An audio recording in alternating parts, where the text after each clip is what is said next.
If you're a photographer, filmmaker, content creator, YouTuber, whatever it might be, you're going to be dealing with a lot of media, and you're going to need a lot of storage for that media. So in today's video, I'm going to walk you through my process from camera to long-term storage. And the best practice is to have fast, reliable, and cheap storage to edit off of and work off for the future. So let's get right into it.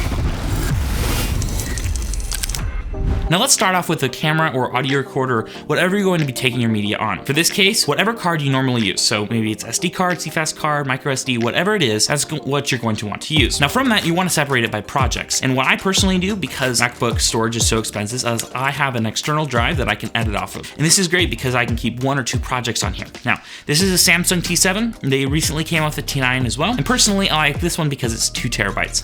I can keep 1 or 2 projects on this at a time. Now, this is great because I can edit off of, it's fast enough to edit off of and import footage onto and everything, but I can also move it from computer to computer, and it's a lot cheaper, as I said earlier, than internal storage on a computer.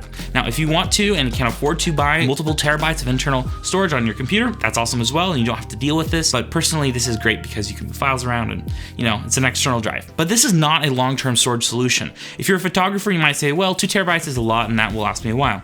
You don't want to use this. These things can get corrupted, maybe they fail over time. You don't want to be storing all your long-term data on something like this. What you want to use instead is called a NAS. That's network attached storage. And basically think of it as your own private cloud storage that you can have at your house, and maybe even if you want to have 2 backups, you can have that as well. Depending on what you're doing, you're going to need different tiers of that. I'll have a couple systems linked down below. Now overall, those can get a little expensive. The average price for maybe a 100 terabyte system is going to be around $3,000, and that's going to be 100 terabytes of usable storage. Depending on your needs, you may need less storage, you might need more storage, maybe you want more reliability, and that's a whole thing to get into. But generally speaking, if you have maybe 50 terabytes, 100 terabytes, that'll last you a long time. And these types of storage solutions have redundant drives. So if a drive fails, you can just pop in a new one and you're good to go without any loss of storage. And that's what I recommend. So from SD card to portable drive for editing and to long-term storage in your NAS.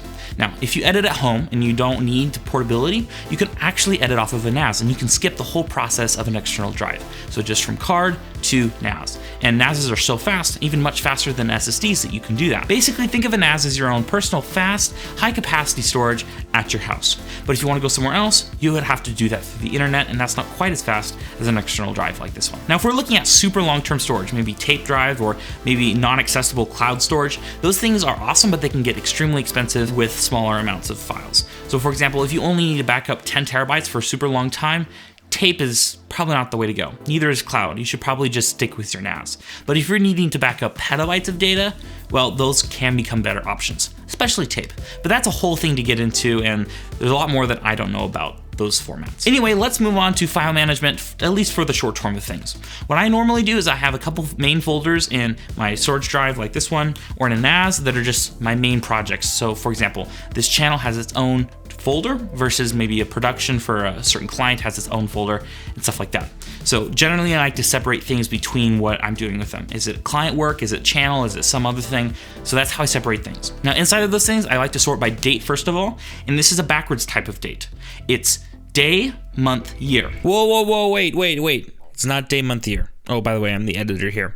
It's year, month, day. I got it backwards when I was saying it. So the reason we do this is because we want to sort by the year, so everything's in line with the year. If we sorted by day, everything would be backwards and inside out and terrible. You don't want, the 5th of January to be next to the 5th of July, and that makes no sense. So it's year, month, day. All right, back to the video. So that way it'll all be chronological inside the file viewer. And then I like to name it by the project name. So for example, this video might be titled something like how to get the best type of storage or something like that. That's going to be the title after that date. So I can just scroll through and see that date. Inside of those folders, I like to have different categories. So A-roll, B-roll, audio, and all that kind of thing. Just very easy to find. So for example, if I want to go back to a video that I made a long time ago, I can search by the date. I can search by the name of the video. Maybe the name isn't exactly what the name is on YouTube, but it's close and it should be easy to find that way.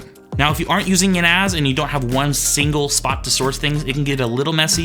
If you have, say, for example, 5 of these types of drives and it's just all over the place, that's what I would recommend not doing because things get extremely messy and hard to find. It's like, which drive did I put it on? You want to stay away from that. You want to have one of these drives, maybe even 2 of these drives, just for the projects you're working on, and then back up everything to your NAS.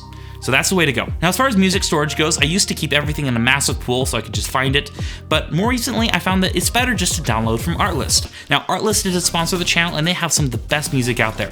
So you can just search for, maybe if you want a fast pop song, you can just search in the filters and download the song and use it right away. If you want to get 2 months for free on your annual Artlist subscription, check out the link below. Thank you to Artlist for supporting the channel, and that's gonna be about it for this video. If you have any other questions or suggestions or anything like that, let me know in the comment sections down below. And if you wanna watch another video, there's one right over there and 2 below me. That's it, and I'll see you in the next video.